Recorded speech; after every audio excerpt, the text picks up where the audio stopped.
Hello students, हम आपके लिए फिर से लेकर आ गए हैं मोस्ट इंपोर्टेंट 35 क्वेश्चंस जो कि रिलेटेड होने वाले हैं आपके चैप्टर फोर्स एंड प्रेशर से, मतलब बल और दाब। ये सब हम पढ़ चुके हैं और आज हमें बहुत सारे न्यूमेरिकल्स और इंपॉर्टेंट क्वेश्चंस करने हैं जिनसे आपका ये चैप्टर बिल्कुल ही मजबूत पकड़ बना लेगा, मतलब आपके कॉन्सेप्ट्स को एकदम ही क्लियर कर देगा। तो चलिए बिना किसी देरी के स्टार्ट करते हैं इस क्लास को और बात करते हैं क्वेश्चन नंबर 1 की। ये रहा आपकी स्क्रीन पर प्रश्न 1। Which of the following is not a contact force? Not लिखा हुआ है, ध्यान से पढ़ना। निम्न में से कौन सा संपर्क बल नहीं है? जब हमने फोर्स के बारे में बात करी थी, बल के बारे में बात करी थी, तब मैंने आपको बताया था एक होता है संपर्क बल, दूसरा होता है गैर संपर्क बल, मतलब contact and non contact forces. Friction, magnetic force, tension या फिर एयर रेजिस्टेंस, घर्षण, चुंबकीय बल, तनाव या फिर वायु प्रतिरोध।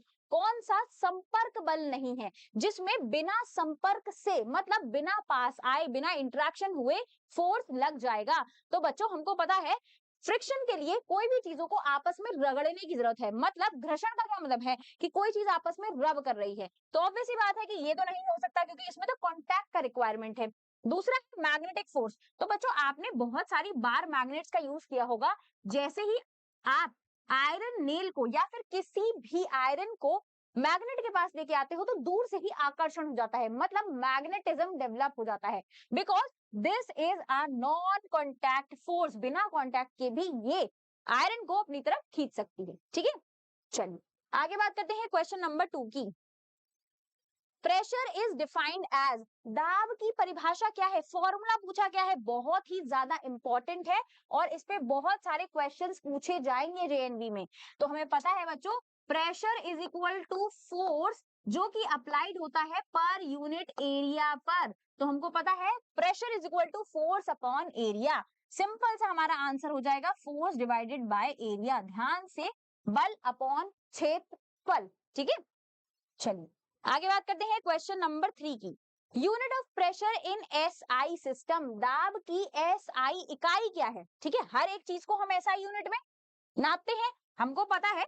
एक बहुत ही आसान तरीके से हम उसको निकाल भी सकते हैं। देखो अभी हमने लिखा था बच्चों की प्रेशर इज इक्वल टू क्या होता है? फोर्स अपॉन एरिया होता है। ठीक है, अभी मैं एब्रिविएशन लिख रही हूँ, प्रेशर का पी, फोर्स का एफ और एरिया का ए। फोर्स हमको पता है न्यूटन में एसआई यूनिट है, एरिया मीटर स्क्वायर में। ठीक है, तो अब जब मैं अगर बनाऊंगी ना तो newton divided by metre square, मतलब न्यूटन पर मीटर स्क्वायर भी हमारे लिए प्रेशर की ऐसा यूनिट हो सकती है। लेकिन हम प्रेशर को पास्कल में भी मेजर करते हैं। ये दोनों आपके पास ऑप्शन आ सकते हैं, इन दोनों में से जो भी मेंशन हो आपके ऑप्शंस में वो करेक्ट आंसर हो सकता है। ठीक है, तो चलिए सिंपल सा आंसर क्या हो गया बच्चों? दाब की इकाई क्या हो जाएगी? पास्कल। ठीक है, जो कि पीए से रिप्रेजेंट होती है। आगे बात करते हैं क्वेश्चन नंबर 4 की। If force increases on same area, यदि एक ही क्षेत्रफल पर बल बढ़ाया जाए तो दाब क्या होगा? यहाँ पर पूछा गया है इफेक्ट क्या पड़ेगा प्रेशर पर अगर हमने फोर्स को इंक्रीज कर दिया और एरिया सेम है। बहुत आसान है, थोड़े से ट्रिकी है लेकिन बहुत आसान है। ध्यान से देखो, आपको बस फॉर्मूला याद होना चाहिए। Pressure is equal to force upon area है ना? है ना? अब यहाँ पर क्या बोला जा रहा है? हमने फोर्स को कांस्टेंट रखा है, मतलब फोर्स को हमने क्या करा है? इंक्रीज करा है।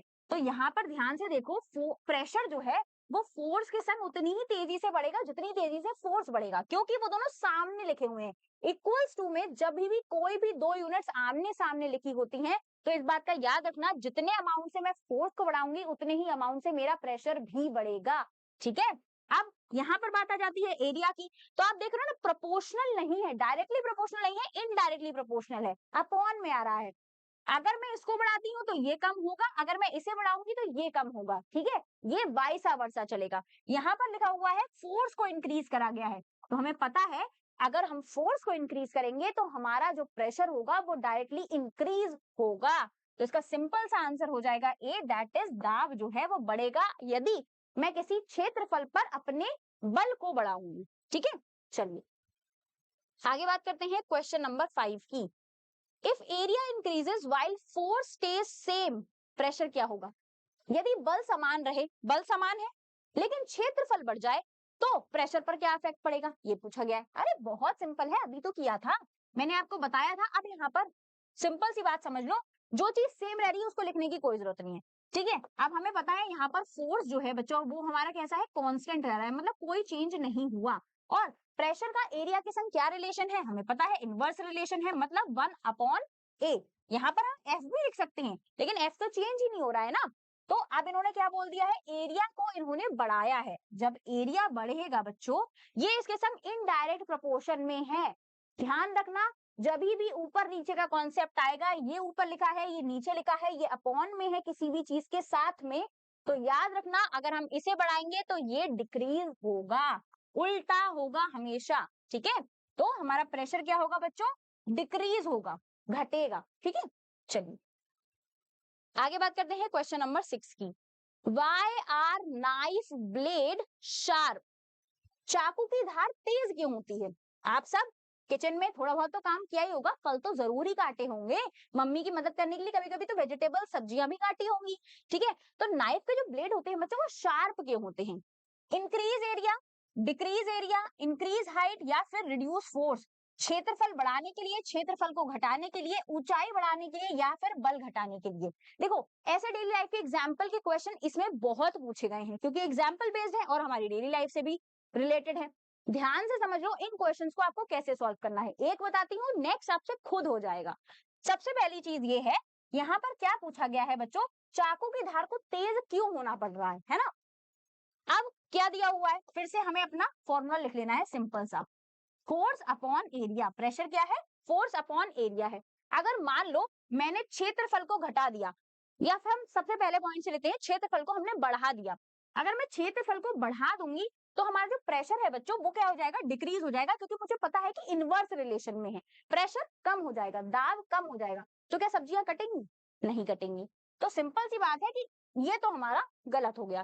क्षेत्रफल घटाने के लिए, अगर मैं क्षेत्रफल को घटा दूं, अब हमने पहला वाला कर लिया, क्षेत्रफल अगर मैं घटा दूं तो प्रेशर कैसा हो जाएगा, इंक्रीज हो जाएगा। अगर कभी भी प्रेशर इंक्रीज हुआ तो वो चीज क्या होगी, कट जाएगी ना, बहुत आसानी से कट जाएगी। तो ब्लेड शार्प इसलिए बनाया जाता है ताकि वो सरफेस एरिया को रिड्यूस कर पाए और प्रेशर बढ़ जाए। इनडायरेक्टली क्या होगा, क्षेत्रफल जब हमारा घटेगा तो जो बच्चों हमारा दाब है या फिर हमारा प्रेशर है वो क्या हो जाएगा, इंक्रीज हो जाएगा, और हम इजिली फ्रूट्स एंड वेजिटेबल्स को कट कर पाएंगे with the help of a sharp knife. Clear है। चलिए थोड़ा सा दिमाग लगाना है, बहुत आसान क्वेश्चन है। क्वेश्चन नंबर 7 की बात करते हैं, अ फोर्स ऑफ 20 न्यूटन, ठीक है, न्यूमेरिकल बेस्ड क्वेश्चन है। 20 न्यूटन का फोर्स एक्ट हो रहा है किसी एरिया पर जिसका एरिया हमें दे रखा है 4 metre square. Pressure find out करना है, आसान है, बहुत आसान।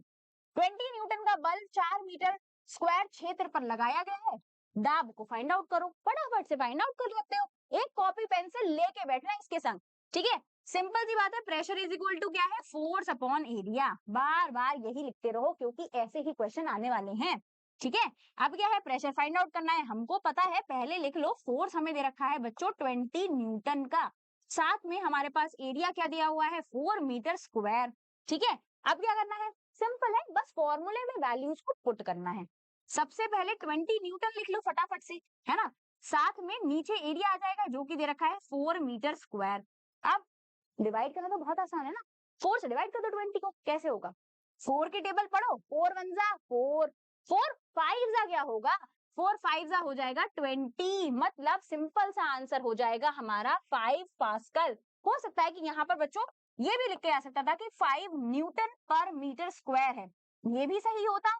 अभी यहाँ पर लिखा हुआ है 5 पास्कल, तो ये भी सही है, ठीक है। 20 डिवाइडेड बाय 4 क्या हो जाएगा, 4 5 जा 20, that is why pressure is equal to 5 pascal. Clear है। चलिए आगे बात करते हैं क्वेश्चन नंबर 8 की, फिर एक न्यूमेरिकल बेस्ड क्वेश्चन। आपको प्रेशर दे रखा है तो भाई फाइंड क्या करना है, अरे लिखते हैं ना, अप्लाइड ऑन 2 मीटर स्क्वायर, मतलब एक प्रेशर हमने अब एरिया पे डेवलप कर दिया है। अब बताइए बल क्या होगा, मतलब आपको फोर्स फाइंड करना है। मैम ऐसा तो कोई फॉर्मूला आपने पढ़ाया ही नहीं है, तो बना लेते हैं, क्या जल्दी है। देखो pressure is equal to force upon area है, हमको पता है, ठीक है, बहुत आसान है। अब फटाफट से इस तरीके से लिख लेते हैं, एक मिनट, इसको मिटा दो, ठीक है। चलो इस तरीके से फाइंड करना है, फोर्स फाइंड करना है, कुछ मत करो, इसको इधर मल्टीप्लीकेशन में ले जाओ, फोर्स का फॉर्मूला बन गया, force is equal to pressure into area. अब मैम अगर मान लो किसी भी क्वेश्चन में एरिया फाइंड आउट करने के लिए मान लिया, तो क्या करेंगे, एरिया भी फाइंड आउट कर सकते हैं। जब मैं एरिया को प्रेशर की जगह ले जाऊंगी बच्चों, मुझे एरिया फाइंड आउट करना है, तो मुझे पता है फोर्स अपॉन क्या हो जाएगा, प्रेशर हो जाएगा। सिंपल, मैं इसी फॉर्मूले से 3 फॉर्मूले बना सकती हूँ, जिसमें मैं फोर्स भी निकाल सकती हूँ और एरिया भी निकाल सकती हूँ। प्रेशर का तो मुझे याद ही है कि pressure is equal to force upon area. Clear है? चलिए फाइंड आउट क्या करना है, पहले शांति से ये लिख लेना कि हमें गिवन क्या है, ठीक है। प्रेशर मुझे गिवन है कितना, 10 पास्कल का, ठीक है। दूसरी चीज मुझे क्या गिवन है, एरिया गिवन है, जिसका मतलब क्या है, 2 मीटर स्क्वायर। अब मुझे फाइंड आउट क्या करना है, फोर्स फाइंड आउट करना है। फोर्स का फॉर्मूला क्या है, pressure into area, simple easy and PG. Force pressure क्या है, 10 इंटू 2, सिंपल 20 न्यूटन। फोर्स कितना निकल आया बच्चों, 20 newton, that is C. Simple सा आंसर क्या हो जाएगा, 20 न्यूटन का बल लगाएंगे, ठीक है। चलिए क्वेश्चन नंबर 9 की बात करते हैं एक बार फिर से। मैं इतने सारे न्यूमेरिकल के क्वेश्चंस इसलिए लाई हूं ताकि आपकी पकड़ मजबूत हो जाए मैथमेटिक्स के न्यूमेरिकल वाले क्वेश्चंस पर, क्योंकि ये आपके लिए बहुत इंपॉर्टेंट है। भले ही 2 क्वेश्चन आए, लेकिन फटाफट सही आंसर के साथ करो, ठीक है। चलो सिंपल है, हमें क्या दे रखा है, फोर्स दे रखा है, एरिया दे रखा है, प्रेशर फाइंड आउट करना है। आपको सब अच्छे कर रहे होंगे, आप लोगों ने सॉल्व भी कर लिया होगा। चलो फिर से फाइंड करते हैं, pressure is equal to force upon area. Force कितना दे रखा है, 100 न्यूटन। अभी हमें क्या दे रखा है, एरिया कितना दे रखा है, 0.5। अब देखो इसको कैसे सॉल्व करना है, ठीक है। सिंपल, ध्यान से स्क्रीन पर देखो, पॉइंट को हटाना है ना, पॉइंट को क्या करना है, हटाना है। आपको पता है जब भी डिनोमिनेटर में पॉइंट वाला कोई भी वैल्यू होगा, पॉइंट को हटा के एक जीरो बढ़ा देते हैं ऊपर, ऐसे करते हैं ना, कि पॉइंट के बाद जितने भी नंबर है उतने जीरो लगा देंगे। तो यहाँ पर एक ही नंबर है, मतलब 5 ही लिखा हुआ है, इसके आगे कोई नंबर नहीं लिखा है, तो एक जीरो बढ़ा दिया। आप 5 से काट लो फटाफट से, 5 2 जा 10, 5 की आती है ना टेबल, 5 2 जा 10 होता है, बाकी तो हमें जीरो ही जीरो ऐड करनी है ना। तो कितना आ गया, मतलब मेरा प्रेशर आ गया बच्चों 200 पास्कल या फिर 200 न्यूटन पर मीटर स्क्वायर। कहां पर दिया हुआ है, ए दिया हुआ है, 200 पास्कल। सिंपल, ठीक है। चलो आगे बात करते हैं, आगे बात करते हैं क्वेश्चन नंबर 10 की। अब 500 न्यूटन फोर्स ऑन इतना area 2.5 metre square gives pressure of, फिर से प्रेशर फाइंड आउट करना है, फटाफट से फाइंड कर लेते हैं। क्या है, pressure is equal to 500 newton divided by 2.5। अब देख लो इसको कैसे सॉल्व करना है, ध्यान से देख लो, पॉइंट हटाया, एक जीरो लगाया, ठीक है, लग गया ना। अब 25 से 5000 को डिवाइड कर लो, 25 टू जा 50, टू जा जीरो जीरो, सिंपल सा आंसर कितना हो गया बच्चों, 200 पास्कल। सिंपल सा आंसर क्या हो जाता है, 200 पास्कल। क्लियर है, दाब क्या निकल कर आया है, 200 पास्कल निकल कर आया है। चलिए आगे बात करते हैं क्वेश्चन नंबर 11 की। What area must a 200 Newton force act on to give pressure of 50 Pascal? आप क्या फाइंड आउट करना है, एरिया फाइंड आउट करना है। 200 न्यूटन का बल दे रखा है, दाब दे रखा है 50 पास्कल का, एरिया फाइंड आउट करना है। अभी मैंने बताया था, फिर से फॉर्मूला लिख लो, pressure is equal to force upon area. जब हमें एरिया को फाइंड आउट करना होगा बच्चों, तब हम क्या बना लेंगे, हम बना लेंगे फोर्स अपॉन प्रेशर, ठीक है। ये क्या हो जाएगा, ये हमारा फॉर्मूला हो जाएगा एरिया को फाइंड आउट करने के लिए।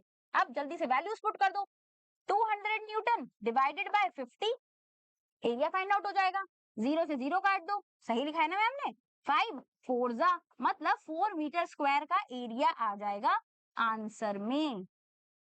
बताओ क्या टफ है इसमें, कुछ चीज टफ है, आसान है बिल्कुल यार, सिंपल मैथमेटिक्स है, सिंपल, बहुत ही आसान, इजी इजी लेमन स्क्वीजी, ठीक है। चलो बढ़ते हैं आगे, कदम बढ़ाते हैं और क्वेश्चन नंबर 12 करते हैं। A 25 newton force is placed on इतना metre square area, pressure is, फिर से प्रेशर फाइंड आउट करना है, कर लेते हैं, क्या बड़ी बात है। आओ भाई, pressure is equal to force upon area. Simple, जितने न्यूमेरिकल को हम प्रैक्टिस करेंगे हमारी स्पीड और एक्यूरेसी उतनी ही बढ़ेगी, इसलिए यहाँ पर सबसे ज्यादा न्यूमेरिकल्स करवाए जा रहे हैं। ठीक है, फटाफट से लिख लो। क्या दे रखा है? 25 न्यूटन दे रखा है, साथ ही साथ एरिया दे रखा है 0.1 का।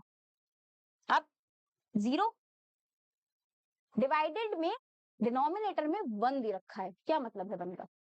जब भी हमारे पास डिनोमिनेटर में 1 होगा सिमिलर आंसर आता है। ठीक है, अब हमारा आंसर क्या हो जाएगा? 250 पास्कल हो जाएगा।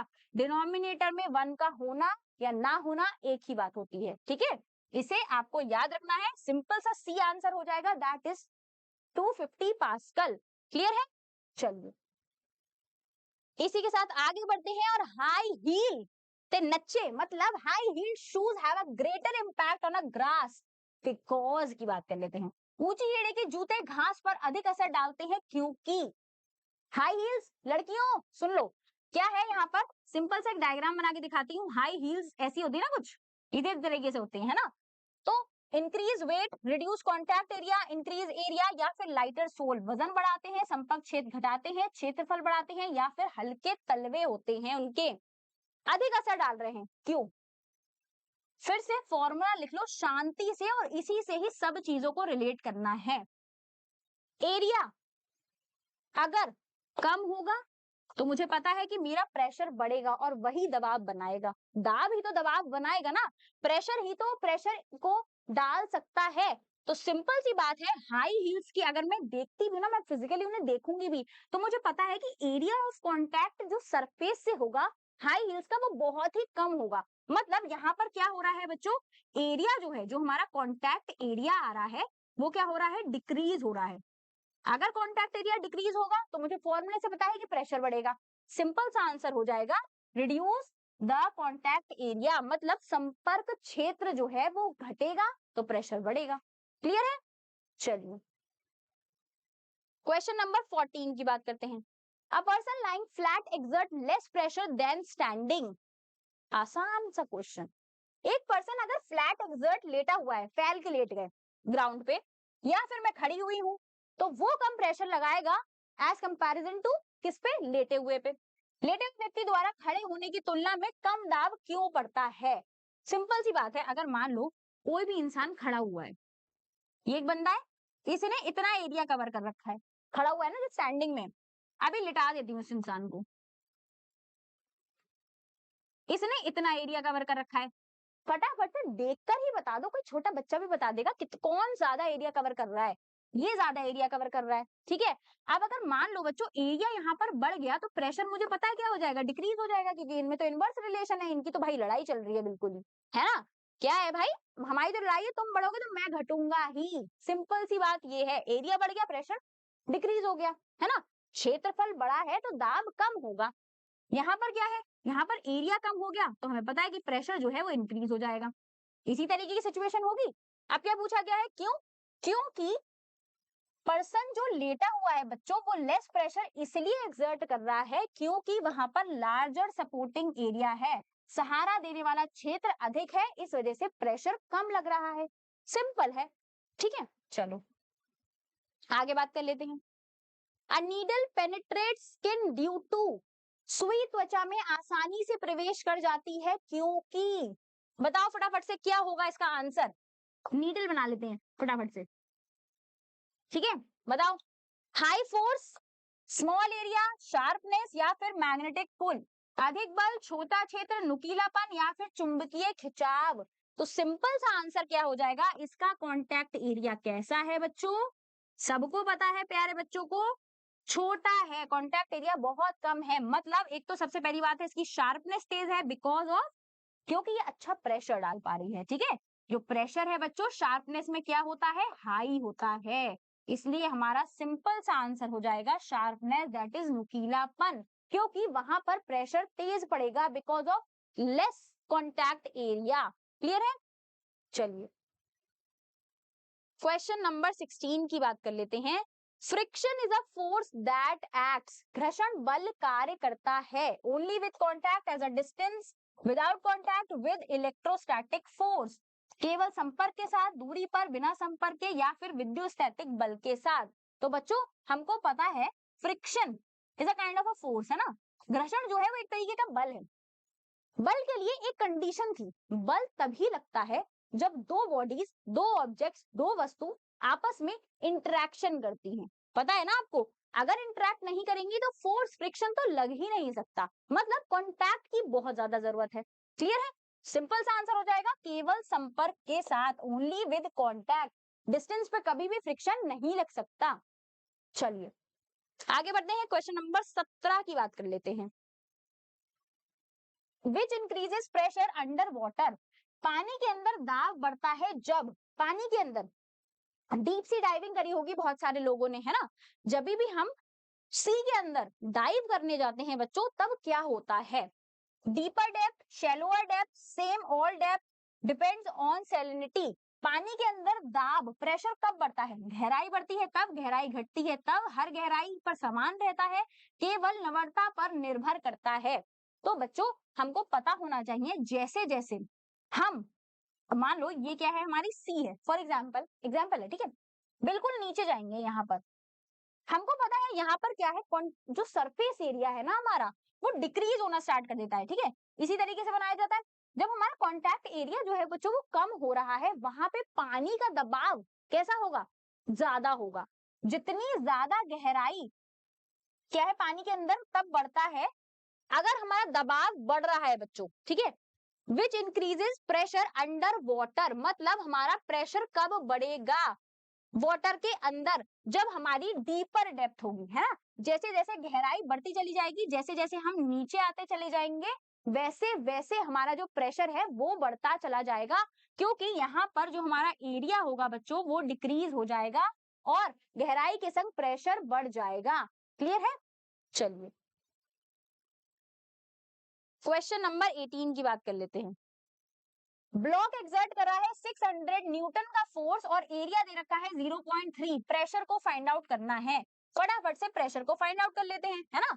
कौन सी बड़ी बात है इसमें, फिर से लिख लो, pressure is equal to force upon area. क्या दे रखा है? Force 600 newton. कुछ नहीं करना है, बस फॉर्मूले में पुट करके निकालना है। अब अगर ये भी ना निकाल पाओ तो शर्म है ना। निकाल लोगे, बहुत आसान है। 0.3 यहाँ पर हटाया, 0.0 लगा दिया, ठीक है। 3 से काट लो, 3 2 जा 1 0 3। अब क्या आ गया आंसर? 2000, मतलब 2000 पास्कल प्रेशर एक्सर्ट करेगा एक ब्लॉक जो फोर्स लगा रहा है 600 न्यूटन का, कितने एरिया पर? 0.3 मीटर स्क्वायर एरिया पर। चलिए, if the area get doubled, इस तरीके के क्वेश्चंस भी आ सकते हैं। अगर एरिया को मैं डबल कर दूं तो प्रेशर कैसा हो जाएगा मेरा? यदि आधार क्षेत्र दोगुना कर दिया जाए तो दाब पर क्या फर्क पड़ेगा? फिर से लिख लो, pressure is equal to force upon area. Simple सा कॉन्सेप्ट समझना, क्या बोला गया है? इन्होंने आधार क्षेत्र को, मतलब कॉन्टैक्ट एरिया को डबल करा है, ठीक है। कैसा कर दिया है? डबल। सिंपल सी बात है, अगर मैं मान लो कि x मानती हूं, तो यहाँ पर मैंने एरिया को कितना कर दिया है? 2x कर दिया है ना। डबल करा है एरिया को, 2x कर दिया। अगर कोई भी चीज यहाँ पर 2x है तो सिंपल सी लॉजिक लगाओ, प्रेशर कितना हो जाएगा? 1/2 हो जाएगा। क्या हो जाएगा? हो जाएगा ना, बिल्कुल हो जाएगा मैम, क्योंकि यहाँ पे फोर्स की तो बात ही नहीं करी गई है। यहाँ पर बात करी गई है कि सिर्फ हमारा जो एरिया है वो हमें डबल करके दिया गया है। प्रेशर कितना हो जाएगा? एरिया का 1/2, दैट इज हाफ हो जाएगा। तो प्रेशर पर क्या फर्क पड़ेगा? आधा हो जाएगा प्रेशर, अगर मैं एरिया को डबल कर दूंगी तो। सिंपल कॉन्सेप्ट से निकाल सकते हो। अगर मैं फोर्स को 2x करती तो मुझे पता है मेरा प्रेशर भी 2x हो जाता, डबल हो जाता, क्योंकि डायरेक्टली प्रोपोर्शनल है। यहाँ पर मैंने एरिया को डबल किया है तो मुझे पता है कि मेरा प्रेशर कितना हो जाएगा बच्चों? 1/2x हो जाएगा, दैट इज हाफ हो जाएगा। क्लियर है? चलिए क्वेश्चन 20 की बात कर लेते हैं फटाफट से। Force needed to produce 400 pascal on इतना। अब यहाँ पे फटाफट से फोर्स को कैलकुलेट करना है हमको, ठीक है। तो हमें पता है कि हमारा प्रेशर कितना होता है? फोर्स अपॉन एरिया होता है, ठीक है। अब यहाँ पर क्या फाइंड आउट करना है बच्चों? बल फाइंड करना है कि आवश्यक बल कितना है। कैसे फाइंड करेंगे? प्रेशर इंटू एरिया कर कर।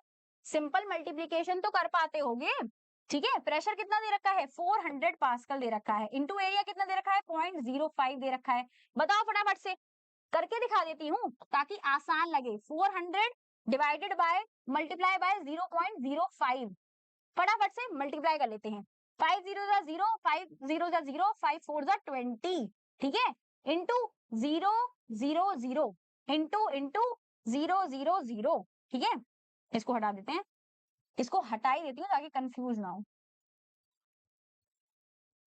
ठीक है। चलो 0 0 और एक 0 यहाँ पर, ठीक है। अब फटाफट से क्या करते हैं, एडिशन करते हैं। 0 0 0 2 और एक 0, कितने पॉइंट हैं 2 पॉइंट हैं, 2 के बाद लगा दो फटाफट से 1 2। सिंपल सा आंसर क्या आ गया हमारा 20, मतलब फोर्स कितना रिक्वायर्ड है 20 न्यूटन का फोर्स रिक्वायर्ड है। समझ में आ गया किस तरीके से करेंगे। चलिए आगे बात करते हैं।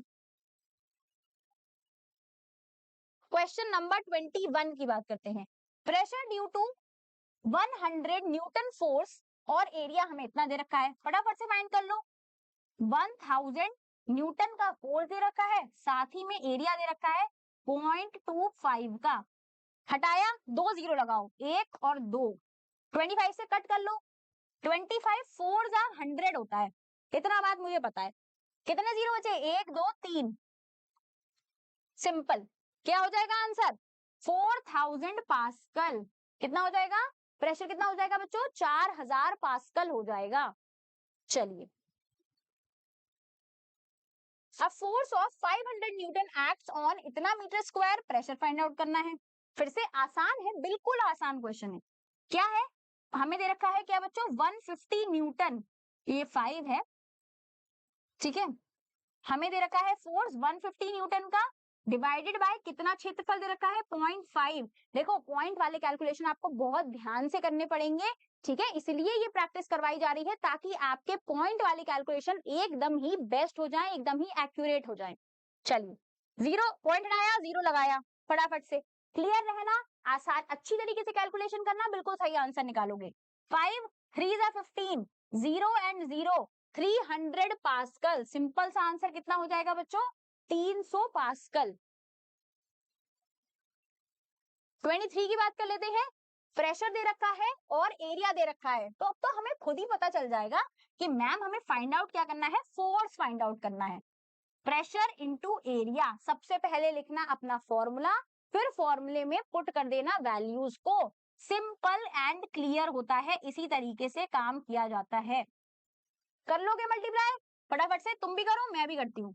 500 इंटू 0.4, 0 0 5 4 जा 20, 0 0 एंड 0 5 जा 0, 0 0 0 एंड 2, कितना 200 न्यूटन का फोर्स जो है बच्चों वो लगेगा 500 पास्कल का जब दबाव लग रहा है 0.4 मीटर स्क्वायर एरिया पर। क्लियर है।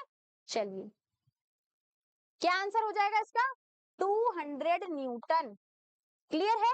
चलिए आगे बढ़ते हैं, 24 की बात कर लेते हैं। फोर्स दे रखा है, एरिया दे रखा है, क्या फाइंड आउट करना होगा, प्रेशर फाइंड आउट करना होगा।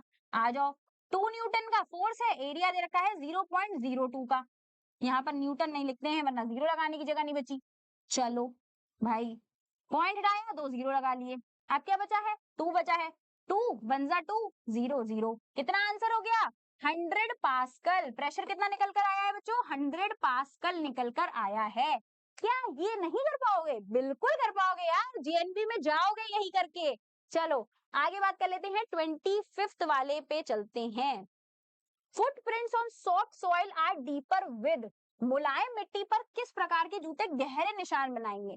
सबसे पहली बात तो एक बात बताओ, गहराई में जाने के लिए क्या जरूरी है, दबाव जरूरी है ना। अगर मुझे डीप जाना है कहीं पर भी मैं डीपर डिग भी करना चाहती हूँ ना, खोदना भी चाहती हूँ, मुझे ज्यादा प्रेशर लगाना पड़ेगा, फोर्स ज्यादा लगाना पड़ेगा, इनडायरेक्टली प्रेशर अपने आप लग जाएगा। तो मुझे पता है कि यहाँ पर मुझे प्रेशर ज्यादा चाहिए, आप फाइंड आउट कर लो।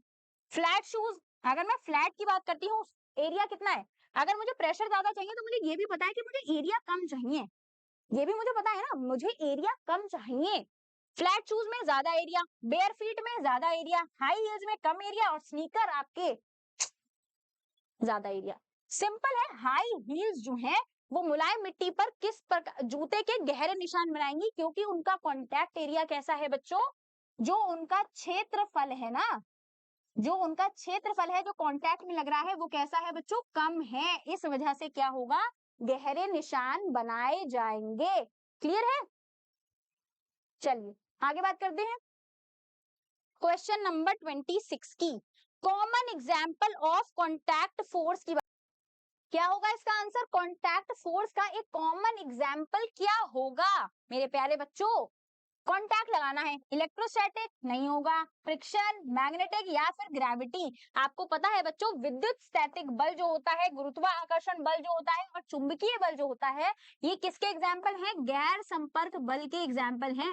That is non contact force के एग्जाम्पल हैं। इनको कॉन्टैक्ट की जरूरत नहीं है, ये दूरी से भी आकर्षित कर सकते हैं चीजों को। तो सिंपल सा आंसर क्या हो जाएगा कॉन्टैक्ट का, घर्षण, दैट इज फ्रिक्शन, क्योंकि हमें पता है उसमें इंटरैक्शन की जरूरत है।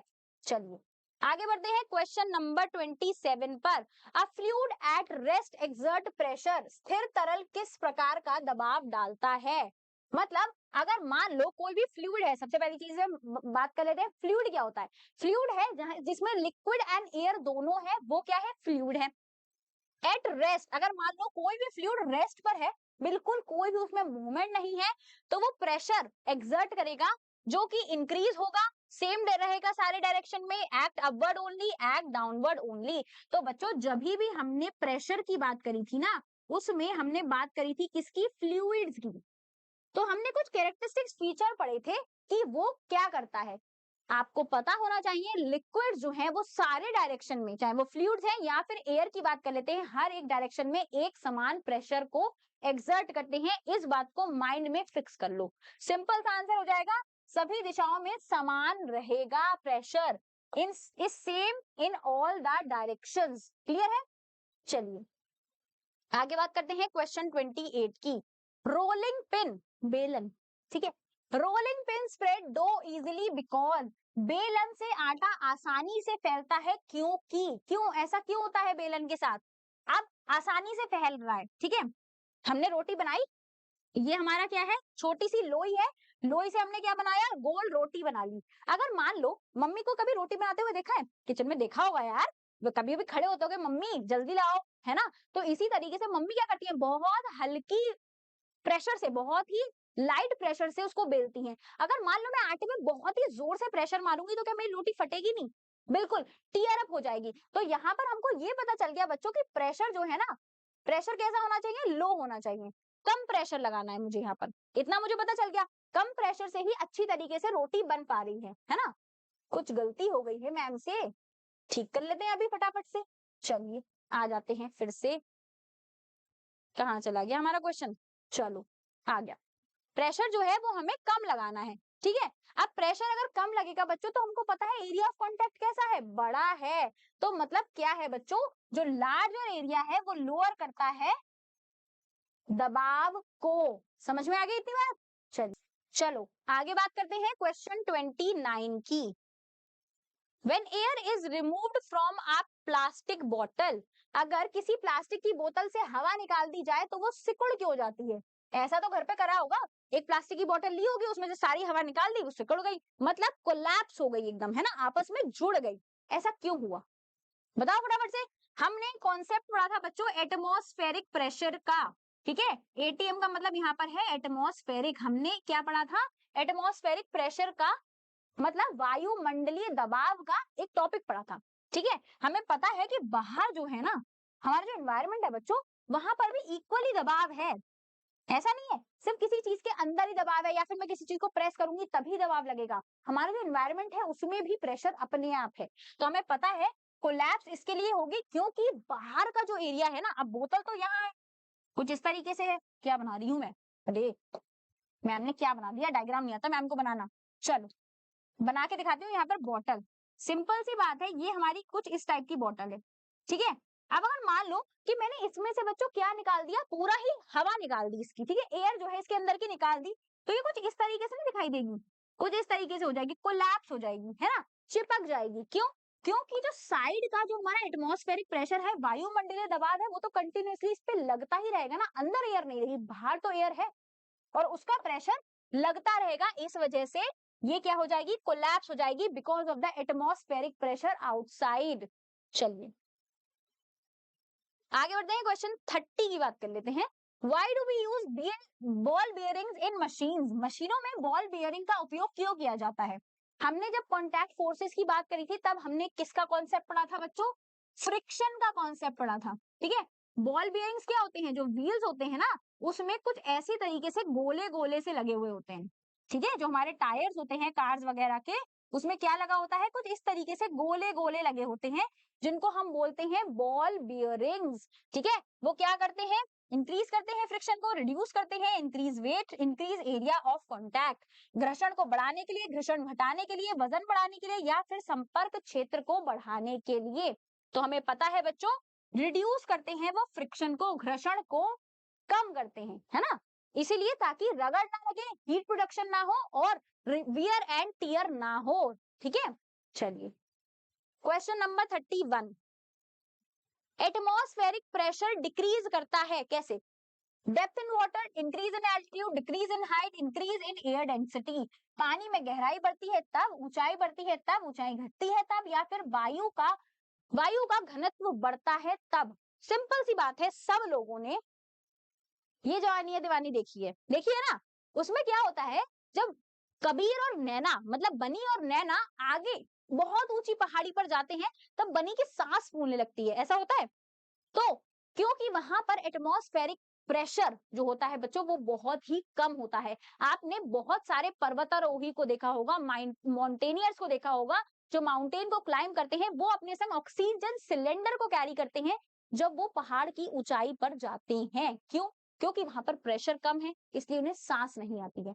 तो हमेशा जो हमारा प्रेशर है बच्चों, वो कैसे डिक्रीज होता है, प्रेशर डिक्रीज कैसे होता है, बहुत ही कम प्रेशर कहाँ होता है, हाई एल्टीट्यूड पे, मतलब बहुत ऊंचाई पर। तो जैसे जैसे एल्टीट्यूड बढ़ेगा, ऊंचाई बढ़ेगी, प्रेशर कम होगा। क्लियर है? एक सिंपल सा और फॉर्मूला बता देती हूँ, माउंटेन कुछ इस तरीके का होता है, इधर देख लो, किस तरीके का होता है, एरिया ज्यादा, प्रेशर कम, इस बात को याद रखना। ठीक है, चलिए आगे बात करते हैं क्वेश्चन 32 की। फोर्स कैन चेंज, बल बदल सकता है, बल क्या बदल सकता है बच्चों, shape of an object, speed of an object, direction of motion, या फिर ऑल ऑफ द अबव।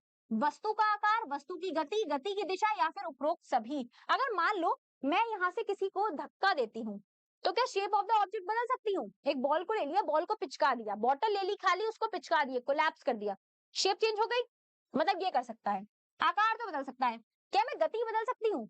मान लो कोई ठेला चला रहा है, ठीक है, कोई रेडी चला रहा है, मैं उसको धक्का दे दूं बहुत स्पोर्ट्स से, स्पीड बढ़ जाएगी, बढ़ जाएगी, वस्तु की गति भी बढ़ा सकता है। मतलब डायरेक्शन ऑफ मोशन, तुम भाग रहे हो, मैं तुम्हें आगे से आगे धक्का दे दूं, मतलब फोर्स लगा दूं तुम पर, तुम्हारा डायरेक्शन बदल जाएगा, बिल्कुल बदल जाएगा। तो सिंपल सा आंसर हो जाएगा उपरोक्त सभी, मतलब जो हमारा फोर्स है वो दिशा भी बदल सकता है, गति भी बदल सकता है और आकार भी बदल सकता है। चलो question 33, Why are nails pointed at the tip? कील के सिरे नुकीले क्यों होते हैं? यहाँ पर नेल्स आपके नाखून नहीं है, यहाँ पर आयरन नेल्स की बात करी जा रही है, मतलब कीलों की बात करी जा रही है। एक बार कील का डायग्राम देख लेते हैं फटाफट से। कुछ इस तरीके से होता है, कील हमारी कुछ इस तरीके की होती है, लुक्स गुड, दिखने में सुंदर है, इसलिए सुंदर दिखने के लिए। Increase force, reduce area, increasing pressure for easy penetration, decrease weight, क्षेत्रफल घटाकर दाब बढ़ाने के लिए, वजन घटाने के लिए, या फिर बल को बढ़ाने के लिए, या फिर सुंदर दिखने के लिए। तो भाई सुंदर तो नहीं दिखती है ना, सुंदर तो नहीं दिखती है, लेकिन हमने क्या पढ़ा है, pressure is equal to force upon area पढ़ा है। अब हमें पता है यहाँ का कॉन्टैक्ट एरिया कैसा है, कम है, मतलब वो प्रेशर ज्यादा बढ़ाएगी, तो सिंपल है, रिड्यूस करेगी एरिया को ताकि आसानी से दाब बढ़ सके और इजी पेनिट्रेशन हो पाए। क्लियर है? चलिए 34 की बात कर लेते हैं। द पुश और pull on an object is called, मतलब किसी भी वस्तु पर धकेला या फिर खींचना, धकेलना या फिर खींचना क्या कहलाता है? हमें पता है, हमने डेफिनेशन पढ़ी थी बच्चों स्टार्टिंग में, किसी भी ऑब्जेक्ट पे लगने वाला पुश या फिर पुल क्या कहलाता है? बल कहलाता है, दैट इज फोर्स कहलाता है। तो हमारा सिंपल सा आंसर हो जाएगा फोर्स, दैट इज बल। क्लियर है? चलो, last but not the least, which force makes an object fall to the ground? Earth पर कौन सा ऐसा बल है जो किसी भी ऑब्जेक्ट को खींच सकता है? हमको पता है अर्थ पर क्या प्रेजेंट है बच्चों? गुरुत्वाकर्षण प्रेजेंट है, दैट इज ग्रेविटी प्रेजेंट है। और कौन सा वो होता है बल? Gravitational force, that is gravity. हमारा सिंपल सा आंसर हो जाएगा, यहाँ पे ग्रेविटी भी हो सकता था, यहाँ पर ग्रेविटेशनल फोर्स भी हो सकता था, दोनों ही बिल्कुल सही है। क्लियर है? समझ में आया? मजा आया? आई होप आपको ये 35 क्वेश्चन समझ में आए होंगे और बहुत ही ज्यादा इंटरेस्टिंग लगे होंगे। ठीक है, अभी वीडियो लेक्चर के थ्रू हमने बहुत सारे क्वेश्चन कर लिए, लेकिन अगर आप इनसे भी अच्छे और बहुत ही ज्यादा क्वेश्चंस करना चाहते हो तो हम आपके लिए ले आए हैं वेदा एकेडमी की तरफ से बनाई गई क्लास 5th के लिए, क्लास 6 की तैयारी कर रहे हैं बच्चों के लिए बुक, जिसमें मल्टीपल क्वेश्चंस हैं। क्या क्या मिलता है आपको? यहाँ पर आपको मिलता है प्रैक्टिस क्वेश्चन, बहुत सारे चैप्टर वाइज क्वेश्चन मिलेंगे, पीवाईक्यूज मिलेंगे, प्रैक्टिस क्वेश्चन मिलेंगे और उनका डिटेल्ड सॉल्यूशन भी मिलेगा। सिमिलरली क्लास 7th और 8th की बच्चे के लिए हम ले आए हैं क्लास 9th की बुक, जो कि आपको जेएनवी में सेलेक्ट करवा के रहेगी। आप इस बुक को कहां से परचेज कर सकते हो? मैम अच्छी तो लग रही है, लेकिन कहां से परचेज करूं? आप जाइए प्ले स्टोर पर और डाउनलोड कीजिए वेदा एकेडमी एप्लीकेशन। अगर बुक को परचेज नहीं भी करना है ना, कोई बात नहीं, करना है तो वहां से कर सकते हो, लेकिन वहां पर आपको मिलता है फ्री स्टडी मटेरियल जेएनवी के लिए, साथ ही साथ में प्रैक्टिस क्वेश्चन जो कि फ्री है, फ्री ऑफ कॉस्ट है बिल्कुल। साथ ही साथ में क्या मिलता है? डाउट सॉल्विंग, वो भी हमारे द्वारा, मतलब आप डाउट पूछ लो, चाहे आप रोल्ड हो या फिर एनरोल्ड हो या फिर ना हो बच्चों। ठीक है, आप डाउट पूछिए, हम आपका जवाब देंगे। उसी के साथ जो बच्चे जेएनवी की तैयारी कर रहे हैं, ठीक है, उनके माइंड में ये क्वेश्चन तो आता ही होगा ना, बहुत सारे लोग तैयारी कर रहे हैं, लेकिन मैं कहाँ स्टैंड कर रहा हूँ, मेरी क्या रैंक आएगी? तो कोई ऐसा एग्जाम बनाओ भाई जो मुझे जेएनवी से पहले रैंक करके दिखा दे। तो इसीलिए वेदा एकेडमी ऐप आपके लिए ले आया है बच्चों ऑल इंडिया मॉक टेस्ट का फीचर। मतलब क्या है? AIMT। इसमें क्या होगा मैम? इसमें आपको क्वेश्चंस करवाए जाएंगे बिल्कुल ही जेएनवी के पैटर्न पर, और साथ में आपकी लाइव रैंकिंग भी दिखेगी। तो जल्दी से डाउनलोड कीजिए वेदा एकेडमी एप्लीकेशन को, क्योंकि ये आपके लिए बहुत ही सुनहरा मौका हो सकता है। ठीक है, अब अगर आपको बात करते हैं एक नई चीज की, जो कि है लक्ष्य बैच। क्या है ये बैच? ये एक क्रैश कोर्स बैच है, जो बच्चे अब जागे हैं जेएनवी के फॉर्म के बाद, उनके लिए हम ले आए हैं लक्ष्य बैच, जो कि अपने लक्ष्य को भेदना चाहते हैं। क्या लक्ष्य? जेएनवी। ये बैच स्टार्ट होने वाला है बच्चों 18th ऑफ अगस्त से। बहुत बच्चे इस बात का वीडियो देख चुके होंगे, आप हमारे यूट्यूब चैनल पर जा सकते हो, वेदा एकेडमी के एप्लीकेशन पर जाकर इसमें एनरोल कर सकते हो। क्यों? क्योंकि आने वाला है इंडिपेंडेंस डे, है ना, और हमारी जो सेल है ना बच्चों, वो लाइव चल रही है, जो कि कब तक वैलिड रहेगी? 17th ऑफ अगस्त तक वैलिड रहेगी। मैक्सिमम डिस्काउंट है, मैक्सिमम डिस्काउंट। फटाफट से एनरोल कर लो लक्ष्य बैच में, जो कि 7th और 8th में पढ़ रहे बच्चों के लिए है, हिंदी मीडियम वाले भी और इंग्लिश मीडियम वाले भी। यहाँ पर आपको बहुत सारी फैसिलिटीज मिलेंगी, साथ में जो हमारे टॉप एजुकेटर्स हैं वो आपको पढ़ाएंगे एक बहुत ही छोटे अमाउंट पर, जो कि है 5499 का। और 17 अगस्त तक से पहले अगर इसमें एनरोल करते हो तो डिस्काउंट भी मिल जाएगा। तो फटाफट से डाउनलोड कीजिए वेदा एकेडमी के एप्लीकेशन को और अपनी सीट को जेएनवी में पक्का कीजिए। हम मिलेंगे नेक्स्ट क्लास में, तब तक के लिए be safe and be healthy. Bye.